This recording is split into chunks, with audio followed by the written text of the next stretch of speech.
If there is the town next to Grants Pass, 10 minutes away, has just completed building a homeless shelter that has many vacant beds.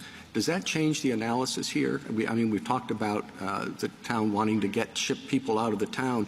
Would it be, would there still be a right to sleep contrary to the ordinances in Grants Pass because you don't want to be taken 10 minutes away where there's a homeless shelter? That goes to the question, I think, under the analysis of whether the beds are available.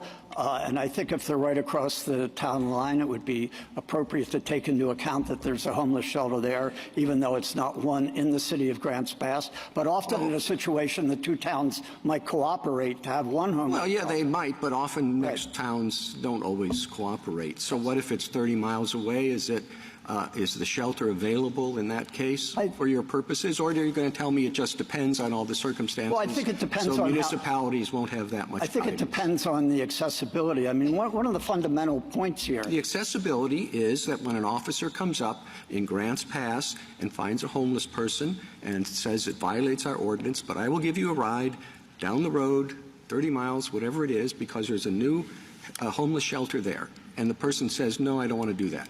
Can that person be given a citation? I think probably not, but let me, if I could explain why. I mean, obviously there are questions at the margin here, but I think one of the principal features here that shouldn't be overlooked is the city is seeking to banish or expel its own residents, its own citizens, people whose children can go to school in that location, who may pay taxes in that location. So if the 30-mile away shelter requires the person to leave his community and to live in another place, that implicates that aspect I mean, how far does that go? Let's say there are 5 cities all around Grants Pass, and they all have homeless shelters, and yet the person wants to stay. You know, I've been a Grants Pass resident for a long time. I don't want to go to one of those shelters. Can that person be given a citation? I think because of the concern I've mentioned, I think that would be a serious problem because... You would say it would be a problem to give them a citation?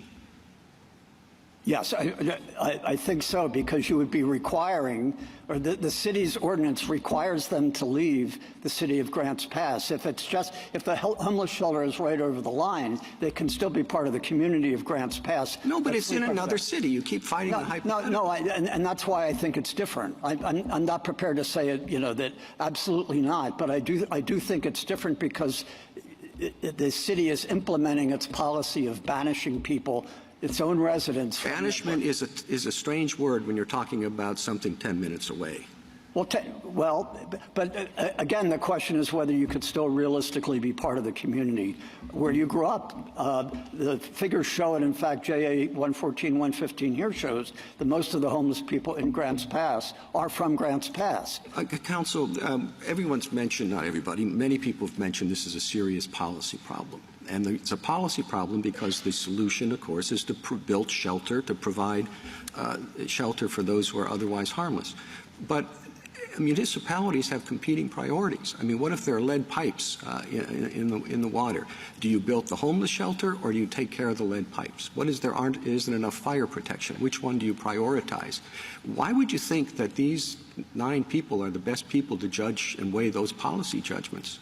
We're not suggesting that, and we're not suggesting that the only solution is especially in the current circumstances, the only solution would be to build homeless shelters. As I mentioned, time, place, and manner restrictions, I think, are a very sensible way to go, and in fact, as I mentioned, Oregon state law requires that. In other words, a city adopts a provision that you can't you can't sleep on the sidewalks anywhere because that obstructs people seeking to move.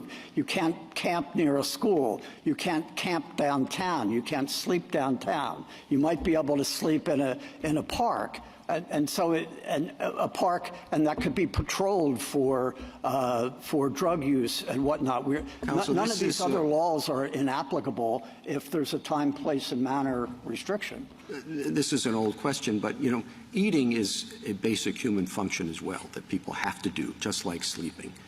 So if someone is hungry and no one is giving him food, can you prosecute him if he breaks into a store to get something to eat? Absolutely. Absolutely. Breaking into a store is a common crime that not everybody engages in, unlike sleeping, which is what we have here. But it's a necessity for the person who needs food. It's not a necessity to break into a store. And with respect to well, you're fighting the hypothetical. I'm saying this person needs food. The Eighth Amendment does not require that person be excused from doing it. I think there's a certain amount of common sense and practicality to this, and it's, I think, well understood that just like drug use is not something the Eighth Amendment excuses you from, either is eating. And the problem of eating is addressed at the local level, as the history in the poor law shows, is that the community takes care of its own residents, and it's common now as it was at the founding for churches and individuals and whatnot to offer their help, the charity in the community. And that's what happens in Grants Pass.